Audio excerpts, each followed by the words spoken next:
ഖബർ ജീർണതയുടെ കേന്ദ്രമാണല്ലേ? എന്നാൽ ഖബറിന്റെ മഹത്വം കേൾക്കണോ നിങ്ങൾക്ക്? അത് ഞാൻ ഇബ്നു തൈമിയ്യന്റെ ഗ്രന്ഥം തന്നെ നോക്കി വായിച്ചു തരാം, കേട്ടോളൂ. ഖബർ മഖ്ബറകളിലുള്ള പ്രത്യേകതകൾ, മഖ്ബറകളിലുണ്ടാകുന്ന പ്രത്യേകതകൾ കേട്ടോളൂ സഹോദരന്മാരെ. ഇബ്നു തൈമിയ്യ പറയട്ടെ, നമ്മൾ പറഞ്ഞിട്ട് കുഴപ്പം വേണ്ട. ഇബ്നു തൈമിയ്യ പറയട്ടെ, വകദാലിക മൻ യുദ്കറു മിനൽ കറാമാത്ത് വഖവാരിഖൽ ആദാത്തി അല്ലതി തൂജദു ഇൻദ ഖുബൂറിൽ അംബിയാഇ വസ്സാലിഹീൻ. അംബിയാക്കളുടെയും ഔലിയാക്കളുടെയും സജ്ജനങ്ങളുടെയും ഖബറിന്റെ അടുക്കൽ ഉണ്ടാകുന്ന അത്ഭുതകരമായ സംഭവങ്ങൾ, കറാമത്തുകൾ, പറയപ്പെടുന്ന കറാമത്തുകൾ, മിസ്ല നുസൂരിൽ അൻവാരി വൽ മലായികത്തി ഇൻദഹാ, മഹാന്മാരുടെ മഖ്ബറയുടെ സമീപത്ത് പ്രകാശം അവതരിക്കുന്നു. വൽ മലായിക, മഹാന്മാരുടെ മഖ്ബറകളുടെ സമീപത്ത് മലക്കുകൾ ഇറങ്ങുന്നു. വതവഖി ശൈത്താനി വൽ ബഹായിമി ലഹാ, മഹാന്മാരുടെ മഖ്ബറകളിലേക്ക് ശൈത്താന് പ്രവേശനമില്ലാതെ ശൈത്താനിനെ കാക്കപ്പെടുന്നു. ചിലപ്പോൾ മൃഗങ്ങളെയും കാക്കപ്പെടുന്നു. എന്നാൽ സഹോദരന്മാരെ, ഇനിയും ഇബ്നു തൈമിയ്യ തന്നെ പറയട്ടെ, വൻദിഫാഇൻ നാരി അൻഹാ വഅമ്മൻ ജാവറഹാ, വൻദിഫാഇൻ നാരി അൻഹാ വഅമ്മൻ ജാവറഹാ, മഹാന്മാരുടെ മഖ്ബറയുടെ സമീപത്ത് പല സ്ഥലത്തും തീ കത്തുമ്പോൾ അത്തരം ചില സ്ഥലങ്ങളിൽ അതാ തീയിൽ നിന്ന് രക്ഷ. വശഫാഅതി ബഅദിഹിം ഫീ ജീറാനിഹി മിനൽ മൗതാ, ഖബറിൽ കിടക്കുന്ന ചില മഹാന്മാർ അവരുടെ തൊട്ടടുത്തുള്ള ഖബറിലുള്ളവർക്ക് വേണ്ടി ശുപാർശ പറയുക എന്ന കാര്യം. വസ്തിബാബിൽ ഇൻദിഫാനി ഇൻദ ബഅദിഹിം, മഹാന്മാരുടെ മഖ്ബറയിൽ തന്നെ മറമാടൽ സുന്നത്താണെന്ന് ചില പണ്ഡിതന്മാര് പറഞ്ഞത്. വഹുസൂലുൽ ഉൻസി വസ്സകീനതി ഇൻദഹാ, മഖ്ബറയിൽ ചെന്നാൽ മനസ്സമാധാനം കിട്ടൽ, മഖ്ബറയിൽ ചെന്നാൽ മനസ്സമാധാനം കിട്ടൽ, മാനസിക രോഗത്തിന് ശമനം കിട്ടൽ. വനുസൂലിൽ അദാബി ബിമൻ ഇസ്തഹാന ബിഹാ, വനുസൂലിൽ അദാബി ബിമൻ ഇസ്തഹാന ബിഹാ, ഖബറിനെ നിസ്സാരപ്പെടുത്തിയവർക്ക് ശിക്ഷയിറങ്ങൽ നാടുകാണി പോലെ. ഓ സഹോദര, ഖബറിനെ നിസ്സാരപ്പെടുത്തിയവർക്ക് ശിക്ഷയിറങ്ങൽ. എന്റെ മൗലവിമാര് നിങ്ങൾക്കിത് പറഞ്ഞു തന്നിട്ടില്ല മുജാഹിദുകളെ? 4 ജയിലിൽ കിടക്കുന്നുണ്ടല്ലേ? ഇബ്നു തൈമിയ്യ എഴുതിയതൊന്ന് നോക്കിക്കൂടായിരുന്നു? എന്താ എഴുതിയത്? വനുസൂലിൽ അദാബി ബിമൻ ഇസ്തഹാന ബിഹാ, മഹാന്മാരുടെ ഖബർ നിസ്സാരപ്പെടുത്തിയവർക്ക് അദാബ് ഇറങ്ങുകയെന്നത്. അദാബ് ദുന്യാവിൽ അത് ഇറങ്ങിയിട്ടല്ലേ ഇപ്പോൾ ജയിലിൽ കിടക്കേണ്ടി വന്നത്? ഓ മുജാഹിദുകളെ, ആഖിറം രക്ഷപ്പെടുത്താൻ വേണ്ടി ഇപ്പൊ തന്നെ വിട്ടോ, സലാം പറയാതെ മൗലവിമാരിൽ നിന്ന്. സലാം പറയേണ്ടതില്ല, സലാം പറയാതെ മൗലവിമാരെ ഇനി നിങ്ങളെ കൂടെ ഇല്ല എന്ന് പറഞ്ഞു വിട്ടോ. ഇസ്ലാമിന്റെ തെളിവ് എവിടെയാണെന്ന് മനസ്സിലാക്കും. ഇത്രയും പറഞ്ഞിട്ട് ഇബ്നു തൈമിയ്യ പറയുന്നത് എന്താണ്? മഖ്ബറയുടെ സമീപത്ത് ഇതൊന്നും ഇല്ലെന്നാണോ?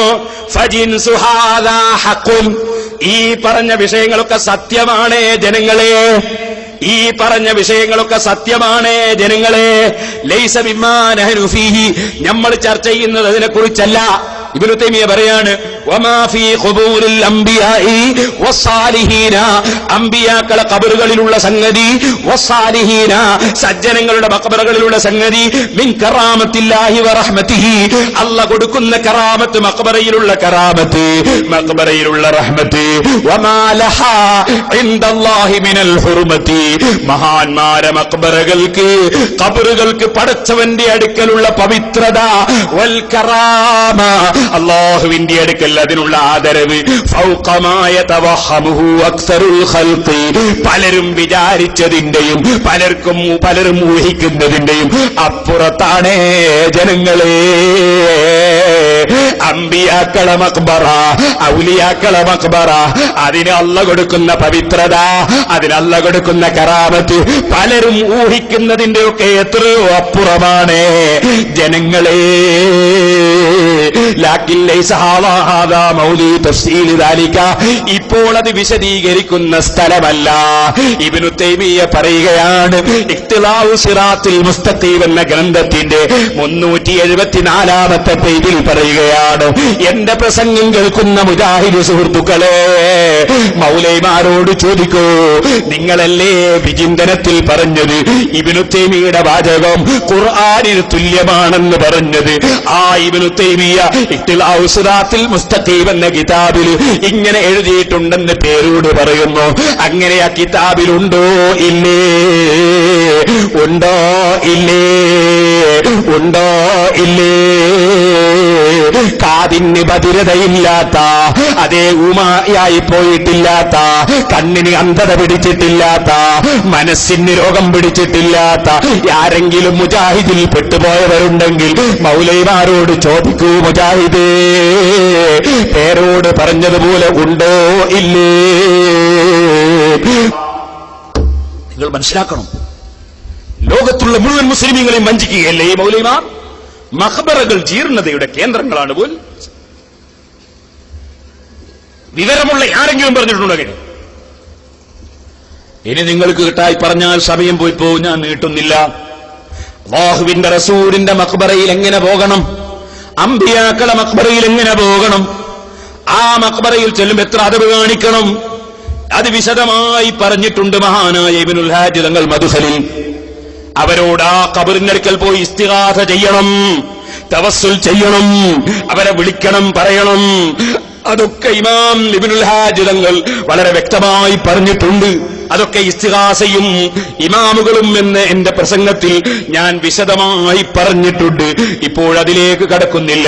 അദ്ദേഹം പറഞ്ഞത് കണ്ടോ, ഫമൻ അറാദ ഹാജതൻ ഫൽയദ്ഹബ് ഇലൈഹിം വയതവസ്സൽ ബിഹിം ഫഇന്നഹുൽ വാസിതതു ബൈനല്ലാഹി തആല വ ഖൽഖിഹി. ആർക്കെങ്കിലും വല്ല മുറാദും ഹാസിലാകാറുണ്ടെങ്കിൽ ഔലിയാക്കളെ മഖ്ബറയിലേക്ക്, അമ്പിയാക്കളെ മഖ്ബറയിലേക്ക് പോകട്ടെ, എന്നിട്ട് അവരെ തവസ്സുലാക്കി ചോദിക്കട്ടെ. അല്ലാഹുവിന്റെയും ആളുകളുടെയും ഇടയിലുള്ള മധ്യവർത്തികളാണ് അവർ. വഖദ് തഖററ ഫി ശർഇ, പരിശുദ്ധ ഇസ്ലാമിക ശരീഅത്തിൽ സ്ഥിരപ്പെട്ടിരിക്കുന്നു. വഅലിമ മാലില്ലാഹി തആല വഉലിമ മാലില്ലാഹി തആല ബിഹിം മിനൽ ഇത്നാഇ വകദാലിക കസീറുൻ മശ്ഹൂറുൻ. അല്ലാഹുവിന്റെ അടുക്കൽ അവർക്കുള്ള സ്ഥാനം അറിയപ്പെട്ട സംഗതിയാണ്, അത് അറിയപ്പെട്ടതാണ്, പ്രസിദ്ധമാണ്. വമാ സാലന്നാസ് മിനൽ ഉലമാഇ വൽ അകാബിരി, ലോകത്തുള്ള മുഴുവൻ ആലിമീങ്ങളും മുഴുവൻ ഇമാമീങ്ങളും വൽ അകാബിരി, എല്ലാ പ്രമുഖന്മാരായ മഹാന്മാരും കാബിറൻ അൻ കാബിരിൻ, വലിയവരിൽ നിന്ന് മനസ്സിലാക്കി, മശ്രിഖൻ വ മഗ്രിബ, കിഴക്കും പടിഞ്ഞാറും ലോകമൊട്ടാകെയും, യതബറകൂന ബിസിയാറത്തി ഖുബൂരിഹിം, അവരെ ഖബർ സിയാറത്ത് ചെയ്തുകൊണ്ട് ബറക്കത്തെടുക്കലാണ്. വയജിദൂന ബറക്കത ദാലിക ഹിസ്സൻ വ മഅനാ, അതേ ബാഹ്യമായും ആന്തരികമായും എല്ലാ നിലക്കും ആ മഹാന്മാരെ മഖ്ബറ സിയാറത്ത് ചെയ്യുന്നതിന്റെ ബറക്കത്ത് എത്തിക്കുന്നതാണെന്ന് ഇബ്നുൽ ഹാജ് റളിയല്ലാഹു അൻഹു മദ്ഖലിൽ രേഖപ്പെടുത്തിയതും അതുപോലെ അതേ ഫലം ഫൈദാ ഫൈൻകാനൽ മയ്യിത്തുൽ മുസാറു മിമ്മൻ തുർജാ ബറക്കത്തുഹു, ബറക്കത്ത് പ്രതീക്ഷിക്കപ്പെടുന്ന മയ്യിത്താണെങ്കിൽ അവിടെ പോയി തവസ്സുൽ ചെയ്യണം. അതുപോലെ തന്നെ അമ്പിയാക്കളെ ഖബറാണെങ്കിൽ, മഹാന്മാരെ ഖബറാണെങ്കിൽ അവിടെ ഇസ്തിഗാസ ചെയ്യണം. എല്ലാ കാര്യങ്ങളും പണ്ഡിതന്മാർ രേഖപ്പെടുത്തിയിട്ടുണ്ട്. അതൊക്കെ ഞാൻ എന്റെ ഇസ്തിഗാസയും ഇമാമുകളും എന്ന സീഡിയിൽ വളരെ വിശദമായി പറഞ്ഞിട്ടുണ്ട്. റസൂലുള്ളാഹിന്റെ സിയാറത്ത് പറയുന്ന സ്ഥലത്ത് മഹാനവറുകൾ പറയുന്നത് കണ്ടോ, അമ്മാ ഫീ സിയാറത്തി സയ്യിദുൽ അവ്വലീന വൽ ആഖിരീൻ സലവാത്തുല്ലാഹി അലൈഹി വസല്ലം ഫകുല്ലു മാ ദുകിറ യസീദു അലൈഹി അൽആഫുഹു അനി ഫിൽ ഇൻകിസാരി വദ്ദുൽ വൽ മസ്കന ലിഅന്നഹു الشافع المشفع الذي لا ترد شفاعته ولا يخيب من قصده ولا من نزل بساحته ولا من استعاذ باستغاث به. റസൂലുള്ളാഹിനോട് ഇസ്തിഗാസ ചെയ്തവൻ പരാജയപ്പെടൂല, റസൂലുള്ളാഹിനെ വിളിച്ച് തേടിയവൻ പരാജയപ്പെടൂല, റസൂലുള്ളാഹിന്റെ അടുക്കൽ പോയവൻ വെറുതെ ആയി പോകൂല. അവിടുന്നാണ് ശഫാഅത്ത് ചെയ്യുന്ന ഏറ്റവും വലിയ നേതാവ്, ശഫാഅത്ത് സ്വീകരിക്കപ്പെടുന്ന നേതാവ്. വിനയാന്വിതനായി വളരെ ഭക്തിയോടെ, സ്നേഹത്തോടെ, ആദരവോടെ അവിടുത്തെ സമീപത്തേക്ക് ചെല്ലലാണ്. ഫമൻ തവസ്സല ബിഹി, അങ്ങനെ നബിയെ കൊണ്ട് വല്ലവനും തവസ്സുലാക്കിയാൽ, അവിസ്തിഗാസ ബിഹി, അല്ലേ നബിയോട് സഹായം തേടിയാൽ, ഔ തലബ ഹവായിജഹു ബിൻഹു, അല്ലേ റസൂലുള്ളാഹിനോട് തന്നെ നേരിട്ട് ആവശ്യമങ്ങ് തേടിയാൽ, ഫലാ യുറദ്ദു വലാ യഖീബ്, അവൻ തള്ളപ്പെടൂല, അവൻ പരാജയപ്പെടൂല. എത്രയോ തെളിവുകൾ ഇങ്ങനെ ഉദ്ധരിച്ചിട്ട് പണ്ഡിതന്മാരത് പറയുകയാണ്. അതൊക്കെ ഞാൻ ഇസ്തിഗാസയും ഇമാമുകളും എന്ന എന്റെ സീരിയൽ വിശദമായി പറഞ്ഞിട്ടുണ്ട്. ഓ മുസ്ലിമീങ്ങളെ, മഹാന്മാരെ ഖബറിന്റെ സമീപത്ത് ഇങ്ങനെയാണെന്ന് പണ്ഡിതന്മാര് രേഖപ്പെടുത്തുമ്പോ ആ പണ്ഡിതന്മാരൊക്കെ മുശ്രിക്കീങ്ങളും കാഫിരീകളുമാണെന്ന് വിധിച്ചിട്ട് ഒരു വിവരവുമില്ലാത്ത, ഖുർആൻ പഠിക്കാത്ത, ഹദീസ് പഠിക്കാത്ത മൗലവിമാർ മഹാന്മാരുടെ മഖ്ബറകൾ ലഅനത്തിന്റെ കേന്ദ്രമാണെന്ന് പറയുന്നു. അതെത്ര വലിയ സങ്കടമാണ്. എന്താണ് പറയുന്നതിനർത്ഥം? നിങ്ങളൊന്ന് കേട്ടോളൂ സഹോദരന്മാരെ. എന്താണ് ഇവരുടെ വാദങ്ങൾ? ഞാൻ ഓരോന്നോരോന്നായി കേൾപ്പിക്കാം. അതിലിടക്ക് രണ്ട് കാര്യം കൂടി ഞാൻ നിങ്ങൾ ശ്രദ്ധയിൽപ്പെടുത്തുകയാണ്. ലോകത്ത് ഏറ്റവും പുണ്യമുള്ള സ്ഥലം ഏതാണ് മോനെ? മക്കയും മദീനയും. മക്കയിൽ കഅബ ശരീഫിന്റെ സമീപം, മദീനയിൽ റൗള ശരീഫിന്റെ സമീപം. ഒരു മുസ്ലിമിനും തർക്കമില്ല. ഏത് സാധാരണക്കാരനും അറിയും. അതറിയാത്ത സാധാരണക്കാരനുണ്ടോ? ഈ മുജാഹിദ് മൗലവിമാരല്ലാതെ. എന്നാൽ നിങ്ങൾ ചിന്തിക്കുക, ആ മക്കയിലും മദീനയിലും പോയിട്ട് മഖ്ബറ പൊളിച്ച കമ്പനിയല്ലേ ഇവർ? കൊള്ള ചെയ്ത കമ്പനിയല്ലേ ഇവർ? നാട് കാണി ഇവർക്കൊരു വിഷയ. ഞാൻ വായിച്ചു കേൾപ്പിക്കുക, കേട്ടോളി. ഇതെന്താ സാധനം? ഇന്ത്യൻ മുസ്ലിങ്ങളും സ്വാതന്ത്ര്യ പ്രസ്ഥാനവും ഈ മൊയ്ത് മൗലവി എഴുതിയതാണ്. അയാൾ മുജാഹിദാണ്, സുന്നിയല്ല. ഈ പുസ്തകത്തിന് അവതാരിക എഴുതിയത് CH മുഹമ്മദ് കോയ സാഹിബാണ്. ഈ പുസ്തകത്തിൽ അയാൾ എഴുതുന്നത് കണ്ടോ? ഈ മൊയ്ത് മൗലവി ഷെയ്ഖിന്റെ വഫാത്ത് എന്ന് പറഞ്ഞാൽ ഇബ്നു അബ്ദുൽ വഹാബിന്റെ വഫാത്ത്, നിര്യാണം. ഏതാണ്ട് 90 വയസ്സ് പ്രായമെത്തിയ ഷെയ്ഖ് മുഹമ്മദ് ബിൻ അബ്ദുൽ വഹാബ് ഹിജ്റ 1206, ക്രിസ്താബ്ദം 1792 ഇഹലോകവാസം വെടിഞ്ഞു. ഇയാൾ ചെയ്ത പണി എന്താ? ഇയാൾ ജനിച്ചത് നജിദിലാണ്. നജിദിനെ സംബന്ധിച്ച് നബി സല്ലല്ലാഹു അലൈഹി വസല്ലം തങ്ങൾ അല്ലാഹുമ്മ ബാരിക് ലനാ ഫീ യമനിന, അല്ലാഹുമ്മ ബാരിക് ലനാ ഫീ സാമിന എന്നൊക്കെ ദുആർന്നപ്പോ, സാമിനും യമനൊക്കെ ദുആർന്നപ്പോ സഹാബത്തിൽ ചിലർ പറഞ്ഞു, ഫീ നജിദിന യാ റസൂലുള്ളാഹ്, നജിദിന് വേണ്ടി ബർക്കത്തിന് ദുആർന്ന് തരണം നബിയെ. 3 പ്രാവശ്യം പറഞ്ഞിട്ട് ദുആർന്ന് കൊടുത്തില്ല. എന്നെന്തോ ഹുനാക സലാസിൽ വബിഹാ യത്ലു ഖർറു ശൈത്താൻ, അവിടെ നിന്നാണ് കുലുക്കം, അവിടെയാണ് ശൈത്താന്റെ കൊമ്പ് പ്രത്യക്ഷപ്പെടുക എന്ന് പറഞ്ഞു. അപ്പറഞ്ഞ നജിദിൽ, ആ നജിദിൽ ജനിച്ച ആളാണ് ഇബ്നു അബ്ദുൽ വഹാബ്. അയാൾ അനുയായികളാണ് സർവ്വ മുജാഹിദീങ്ങൾ. അല്ലാഹുവിന്റെ റസൂൽ ബർക്കത്തിന് ദുആർക്കൂല, ശൈത്താന്റെ കൊമ്പ് പ്രത്യക്ഷപ്പെടുന്ന സ്ഥലത്ത് ജനിച്ചു. ആ ഇബ്നു അബ്ദുൽ വഹാബിന്റെ ആൾക്കാർ എന്ത് ചെയ്തു? നജിദികൾ എന്ത് ചെയ്തു? പറയട്ടെ, മൊയ്ത് മൗലവി പറയട്ടെ. ഹിജാസിലെ ആറിത്തണുത്ത പഴയകാലം വീണ്ടും ചൂടുപിടിച്ചു. അതിനൊരു പ്രത്യേക കാരണമുണ്ടായി. നജിദികളുടെ തീഷ്ണതയുള്ള വാദഗതിയോട് ഹറമിലെ ഉലമാക്കൾക്ക് യോജിക്കാൻ കഴിഞ്ഞില്ല. ഹറമിലെ ഉലമാക്കള് നജിദികളുടെ അഭിപ്രായത്തോട് യോജിച്ചില്ല. ബുഖാരിയിൽ നമ്മൾ നേരത്തെ എന്തായി പഠിച്ചത്? ബുഖാരിയിൽ ഒരു അധ്യായം നബി സല്ലല്ലാഹു അലൈഹി വസല്ലം തങ്ങൾ പറഞ്ഞതിൽ പറയുന്ന അധ്യായം. വഹല്ല അല ഇത്തിഫാഖി അഹ്ലുൽ ഇൽം, വിവരമുള്ളവർ ഒരു വിഷയത്തിൽ യോജിച്ചാൽ ആ യോജിച്ച വിഷയത്തെ സ്വീകരിക്കണം എന്ന് അല്ലാഹുവിന്റെ റസൂൽ സല്ലല്ലാഹു അലൈഹി വസല്ലം പ്രേരിപ്പിച്ചതിൽ പറയുന്ന അധ്യായം. വമജ്തമ അലൈഹിൽ ഹറമാനി, മക്കയിലെ ഹറമും മദീനയിലെ ഹറമും ഒരു കാര്യത്തിൽ യോജിച്ചാൽ ആ യോജിച്ചത് അംഗീകരിക്കണം എന്നത് പഠിപ്പിക്കുന്ന അധ്യായം. ഇനി കേട്ടോളി. അവർ വീണ്ടും ഷെരീഫിനെ സമീപിച്ചു. ഷെരീഫ് അന്നത്തെ ഭരണാധികാരിയാണ്. ഷെരീഫ് ഒരിക്കൽ കൂടി നജിദികൾക്ക് ഹിജാസിൽ പ്രവേശിക്കാൻ പാടില്ലെന്ന ഉത്തരവ് പുറപ്പെടുവിച്ചു. നജിദികൾ പഴയപടി സാമ്പത്തിക ഉപരോധത്തിന് തുനിഞ്ഞു. ഇറാഖ്, ഇറാൻ വ്യാപാര സംഘങ്ങളെ അലോസരപ്പെടുത്താൻ തുടങ്ങി. അങ്ങനെ പിന്നെ വ്യാപാരത്തിന് പോകുന്ന ആളുകളെ കൊള്ള ചെയ്യാൻ തുടങ്ങി വരും. എന്നിട്ട് പിന്നെന്താ ചെയ്തത്? മുജാഹിദീങ്ങൾ ചെയ്ത പണിയായി പറയുന്നത്. എന്നാൽ ഇത്തവണ ഈ തീപ്പൊരികൾ മധ്യ ഇറാഖിലും ഇറാനിലും എത്തി.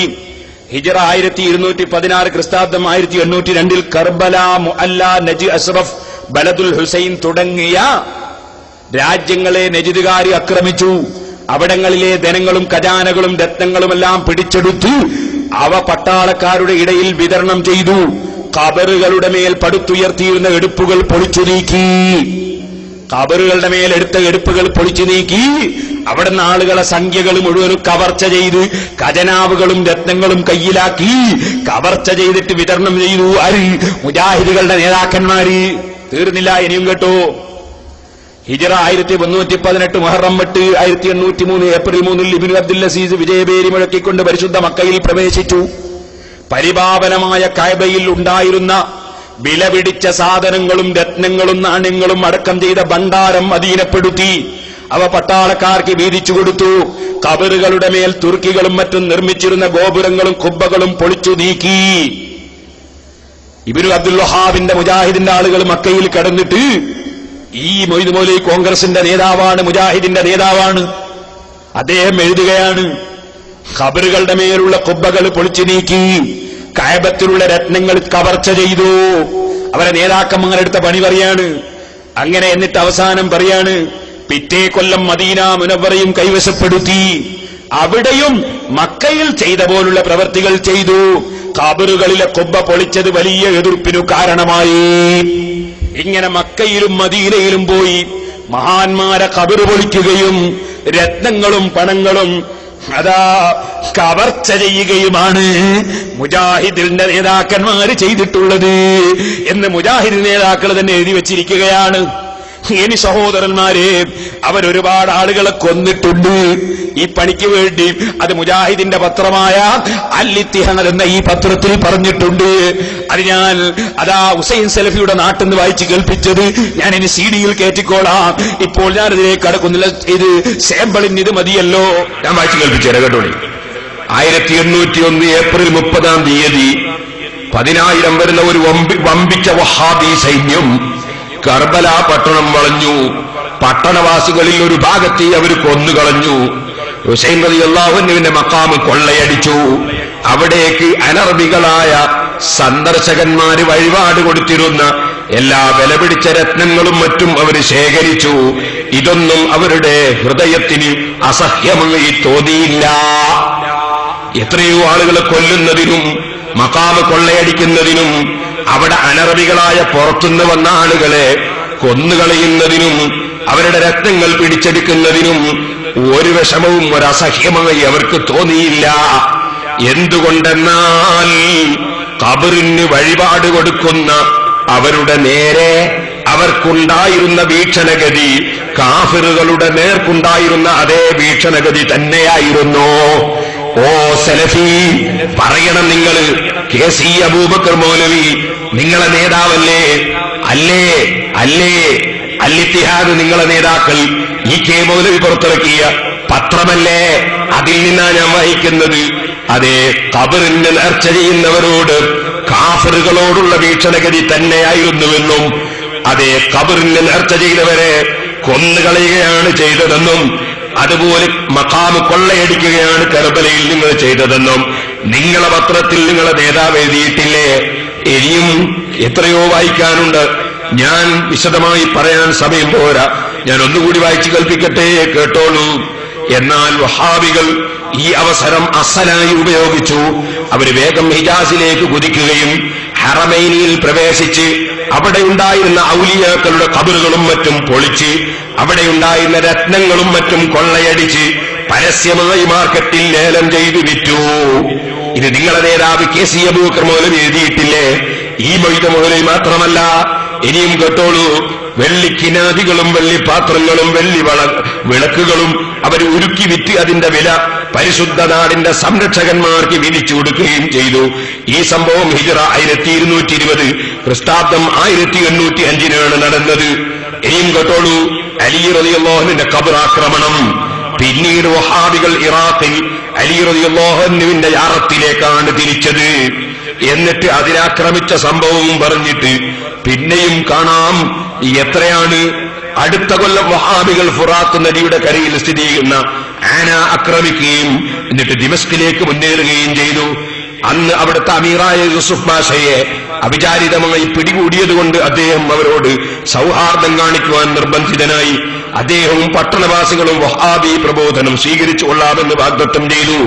കൂടാതെ അവിടുന്ന് ഹജ്ജിന് വരുന്ന കാഫിലയെ ദ്രോഹിക്കരുതെന്നും പറഞ്ഞുകൊണ്ട് അദ്ദേഹം അവർക്ക് കുറെ സംഖ്യയും കൊടുത്തു. വഹാബികൾ കൈക്കൂലി വാങ്ങിയത് എന്തിനാണ്? ഹജ്ജിന് വരുന്നവരെ ആക്രമിക്കാതിരിക്കാൻ. എന്നാ കേട്ടോളൂ. എന്നിട്ട് ഇവർ